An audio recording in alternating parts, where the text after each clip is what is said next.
So, love. Love is a word we hear a lot, especially this time of year. I like how many people are wearing red this morning. Is that for Valentine's? Or yeah, way to go. Valentine's weekend. The word love, it's one of those words that gets used so often that it kind of loses meaning after a while. I think actually any word is like that. If you hear the word often enough times over and over again, your brain forgets what it means. So they call that semantic satiation. If I say this any word over and over and over again, you begin to wonder, is that really a word? Well, love can be kind of like that. As Christians, we get a lot of our ideas about how we're supposed to love, and even where love comes from the Bible, specifically from the New Testament. And like I was saying to the kids, the New Testament that we read, that Jillian read from this morning, that's an English version which bears small resemblance to the original. The original was written in, like I said, Koine Greek, an ancient language that no one actually speaks anymore.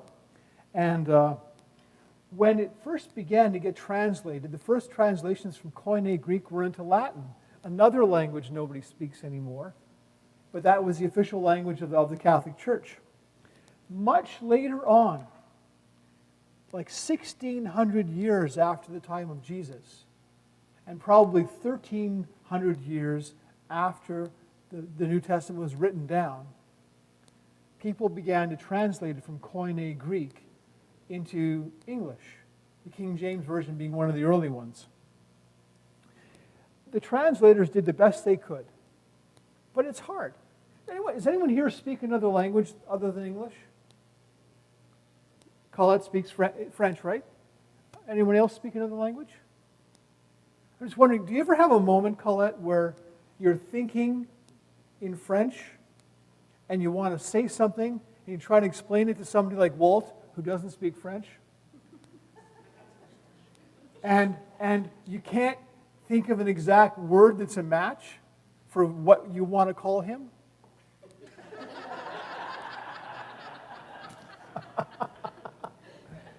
that term of endearment that just only works in French? You ever have those moments? So can you imagine what that's like to try to take words from a whole different language and make them make sense in English? Well, the translators did the best they could, and they don't always get it right. It's a hard job. So in the New Testament, there are 4 different words, I mentioned that to the kids, 4 different words for love. And they do not all mean the same thing. So it's worth paying some attention to what those words are actually all about. There was a guy, ever hear of C.S. Lewis? C.S. Lewis wrote the Chronicles of Narnia. He wasn't just a writer, he was also an academic. He was a lecturer at both Oxford and Cambridge. He was drinking buddies with J.R.R. Tolkien. Did you know that? Yeah, there was a whole gang of them, all these academics and Christian writers and novelists who hung out at a pub in Cambridge. It's called the Eagle and the Child. And they would go there Tuesdays or Wednesdays once a week and drink beer and talk theology. And also talk about the books they were working on. In the late 1950s,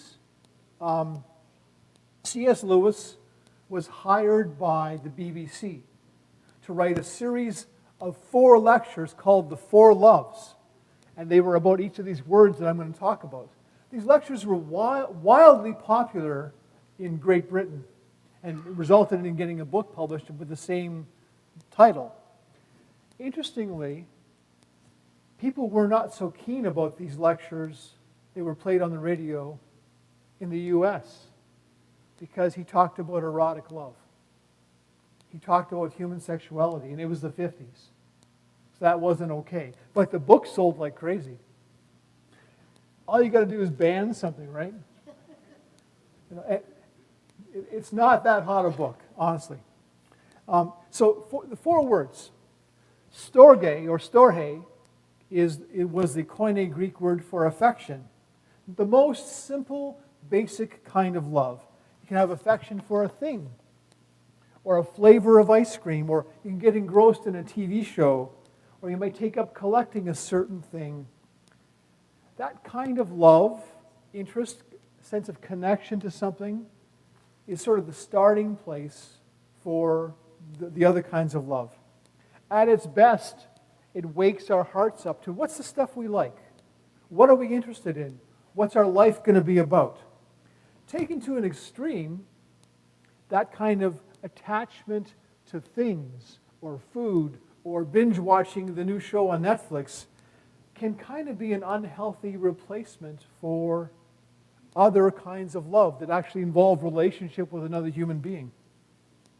And taken to an extreme, that kind of attachment to things can turn into hoarding or obsessive collecting. So most kinds of love, any human emotion, any human experience has a plus and a minus to it, right? There's always the flip side of the coin. The second kind of love, phileo, affiliation, friendship. That's what happens if you meet somebody and you have common interests, things you both care about. You might not become friends if the interests weren't there. So there's a sense of, I like this person because they like the same stuff as me. So there's something in it for you. It's hard to make friends with somebody you can't find that commonality with. You might make polite conversation, but it won't step up to the next level of actually being someone you want to talk to because you don't have anything to talk about. The third kind of love, eros, erotic love. That's the kind of love the Americans didn't want C.S. Lewis to talk about on the radio. It's love. It's that connection or attraction to another human being with the added energy of sexual excitement. This is someone you want to be with and you want to be with. Now, the positive expression of that kind of love is the possibility of a life in union with somebody else. And you grow to want them to be happy. And your joy is found in their joy. And that's a beautiful thing. Erotic attraction between people can be kind of the gateway to a whole new kind of relationship, partnership. Now, the immature, unhealthy expression of erotic love can be objectification, where you don't really want to know the person, you just want the person or parts of them. Does that make sense? Yeah. Not always a good thing. And if a person feels objectified, they know that they're not really wanted except for certain functions. And that unhealthy kind of erotic attraction is not really about the person at all. It's about an illusion of them or something we might want from them. So that's the negative. The fourth kind of love that C.S. Lewis talked about and he found in the Koine Greek words for love was agape. And that's considered by C.S. Lewis and many other thinkers to be the highest, most unselfish, maybe most noble kind of love. And when Jillian read from 1 Corinthians this morning, do you remember the old King James version of that? You know, at the end it says faith, hope, and charity, not faith, hope, and love. Well, charity, in this case, is a better word. Because the kind of love they're talking about, charity or caritas, is self-giving love. Love that absolutely expects nothing back. Love that finds its completeness in offering to others. And that's thought of as the highest ideal of what we can be for each other and what we can be for the world. Totally about giving. And that's the kind of love we believe God has for us, for the whole world. There's no conditions on it. There's no rules attached to it. There's no way that God falls out of love with us. We're just love. And when we're trying to live up to that kind of love, that's what we're offering to the world. And like I was saying to the kids, we take up a collection here every Sunday. And we give of ourselves the way that we can to help other people, not really concerned about what we get back. That's something that we aim for. It's hard to live it out. We still get our tax receipts, right? Because we want something back. Or maybe we get our tax receipts so we know how much more we can give. You know, we can look at it that way. So, it's not about how you feel about the person you're trying to help. It's about who you're trying to be. We may not feel like being generous all the time. It's okay to be cranky. It's okay to be crabby. It's okay to say, well, what about me? You can feel all that stuff. But you make a decision. It's a willful decision. I may not feel like being nice today. I may not feel like being kind, but that's who I want to be.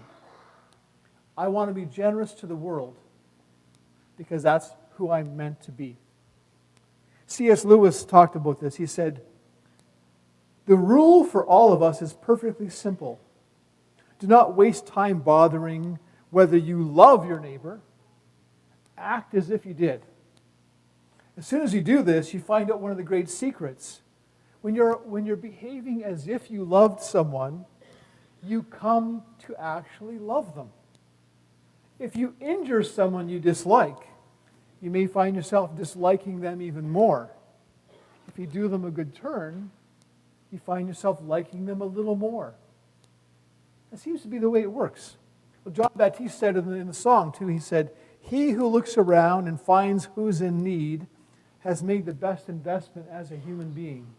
He who looks around to find who's in need has made the best investment in his legacy. Amen.